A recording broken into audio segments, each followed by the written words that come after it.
তার মাধুর্য আস্বাদন করতে হবে। একমতে আছে যে গোপীরা পূর্বজন্মে ঋষি ছিলেন, ভগবানকে প্রতিভাবে সেবা করবার জন্য বৃন্দাবনে গোপী হয়েই জন্ম নিয়েছিলেন। এই জন্যে আধ্যাত্মিক অনুভূতির কথা যত রকম আছে ভক্তিশাস্ত্রে, সব এই গোপীদের রাসলীলাতে প্রকাশ পেয়েছে। চরম অনুভূতির কথা, ভগবানকে প্রতিভাবে সখ্য বাৎসল্য, মধুর, শান্তদাস্য, সখ্য বাৎসল্য প্রভৃতি যত রকমের ভাব আছে, সমস্ত ভাবে ভাবিত সেই গোপীরা সেই মধুর ভাব লাভ করেছিলেন, সর্বশ্রেষ্ঠ ভাব।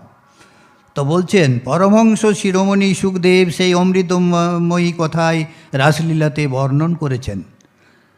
এখানে গান বাজনার সাথে যদি অসংখ্য নর্তকী একজন নটের সাথে মণ্ডলাকারে নৃত্য করে তাকেই রাস বলা হয়। সুতরাং বোঝাই যাচ্ছে যে রাসলীলা শ্রীকৃষ্ণের অপার্থিব লীলা। স্বর্গের দেবতারা পর্যন্ত রাসনৃত্য করতে সক্ষম নয়।